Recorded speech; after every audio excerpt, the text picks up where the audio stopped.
ఈ ఎక్స్పెరిమెంటేషన్ 130 సినిమాలు ఈ కెరీర్ ఎక్స్పెరిమెంటేషన్ కనుక నువ్వు ఒక్కసారి ఆలోచించుకుంటే అసలు ఏమనిపిస్తుంది నీకు? Beautiful journey. అంటే మనం కల్లో కూడా అంటే ఫస్ట్లో ఏమనుకుంటాం, జనరల్గా సినిమాలోకి వెళ్తామని ఇంట్రెస్ట్ కానీ ఇది కానీ ఆ డేస్లో రావడం వేరు. ఇది ఇక్కడికి వచ్చిన తర్వాత ఇండస్ట్రీలో నిలదొక్కుకోవడం అనేది చాలా చాలా కష్టమైన పని ఒక రకంగా అయితే కనుక. బిగినింగ్ డేస్లో నేను ఇన్స్టిట్యూట్ చేసిన తర్వాత అప్పట్లో నేను ఫలానా అవుతాను ఏమీ తెలియదు. ఓన్లీ ఒక రూట్లోనే నేను ఇండస్ట్రీకి రావాలి అంతే.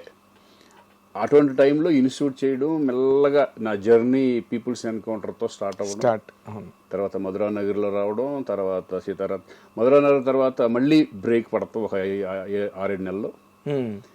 తర్వాత సీతారత్న గారు అబ్బాయి రావడం, ఇదేంటి విలనా, సరే ఓకే ముందు ఇండస్ట్రీలో సెటిల్ అవ్వాలి ఫస్ట్, మన హీరోనా కాదా అనేది ఇండస్ట్రీనే డిసైడ్ చేస్తుంది, భగవంతుడు డిసైడ్ చేస్తాడు.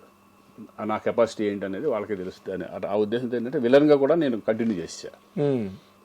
తర్వాత 15 సినిమాలు విలన్. అంటే నా రూట్ నేను క్రియేట్ చేసుకుంది కాదు ఇది. నేను ఇలా చేస్తానంటే కుదరదు. ఇక్కడ తెలియకుండా మన సక్సెస్లే మనల్ని తీసుకెళ్తూ ఉంటాయి. కొన్ని సక్సెస్లు కానీ, మన బిహేవియర్ కానీ, మన గుడ్ విల్ కానీ, మన టైమింగ్ కానీ, ఇవే మన రూట్ని తీసుకెళ్తూ ఉంటాయి.